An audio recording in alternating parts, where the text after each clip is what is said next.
ভবনের নকশা প্রণয়ন ও নির্মাণের পর্যায়ক্রমিক ধাপসমূহ। অধিকাংশ মানুষই তাদের স্বপ্নের বাড়ি জীবনে একবারই বানান, তাই এই বাড়িটিতে বসবাস যেন আরামদায়ক হয় সেই জন্য এটির যথাযথ পরিকল্পনা ও নির্মাণ করার জন্য যে সকল পর্যায়ক্রমিক ধাপসমূহ অনুসরণ করা প্রয়োজন সেগুলো হচ্ছে: প্রথমেই ভবন নির্মাণের উপযোগী একটি নিষ্কণ্টক জমি এবং প্রয়োজনীয় অর্থের সংস্থান থাকতে হবে। ভবনের যথাযথ পরিকল্পনার প্রণয়নের জন্য একজন ভূমি জরিপকারী বা সার্ভেয়ারের সহায়তায় জমিটির সঠিক পরিমাপ জেনে নিতে হবে। জমিটিতে আপনি কী ধরনের ভবন নির্মাণ করতে চান, যেমন বসতবাড়ি, বাণিজ্যিক ভবন, বিদ্যালয় অথবা হাসপাতাল ইত্যাদি, এবং কত তলা করতে চান তার উপর ভিত্তি করে একজন যোগ্যতাসম্পন্ন স্থপতি নির্বাচন ও নিয়োগ করতে হবে।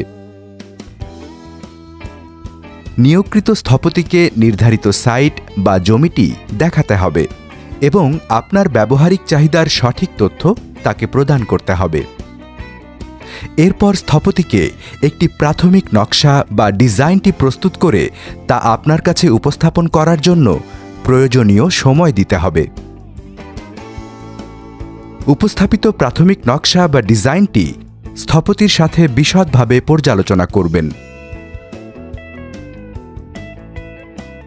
আপনার প্রদত্ত মতামতের ভিত্তিতে প্রাথমিক নকশাটি পুনরায় আরও সমৃদ্ধ করে স্থপতি আপনার চূড়ান্ত অনুমোদনের জন্য উপস্থাপন করবেন। অতঃপর সংশ্লিষ্ট কাঠামো প্রকৌশলীর নির্দেশনা অনুযায়ী জমির মৃত্তিকা পরীক্ষা করাতে হবে। এই পর্যায়ে ভবনের নকশাটির জন্য স্থানীয় কর্তৃপক্ষের অনুমোদন গ্রহণ করতে হবে, যেমন রাজুক, সিটি কর্পোরেশন, পৌরসভা বা উপজেলা পরিষদ।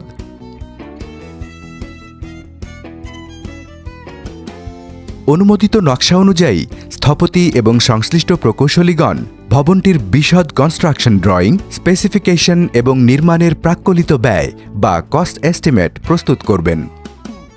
ভবনটি নির্মাণের জন্য যদি আপনার অতিরিক্ত অর্থের প্রয়োজন হয় তাহলে আপনি ব্যাংক ঋণ গ্রহণ করতে পারেন। সুষ্ঠুভাবে নির্মাণ কাজ সম্পন্ন করার জন্য স্থপতিকে অথবা তার তত্ত্বাবধানে একজন নির্মাণ তদারককারী এবং একজন অভিজ্ঞতা সম্পন্ন ঠিকাদার নিয়োগ করতে হবে। অতঃপর নির্মাণ সামগ্রী ক্রয় বা সংগ্রহ করে স্থপতি এবং সংশ্লিষ্ট প্রকৌশলীদের নকশা এবং স্পেসিফিকেশন অনুযায়ী ভবনটির নির্মাণ কাজ সম্পন্ন করতে হবে। বিদ্যুৎ, পানি ও পয়ঃনিষ্কাশন সংযোগ পাওয়ার পর আপনার ভবনটি এখন বসবাসের জন্য সম্পূর্ণভাবে প্রস্তুত।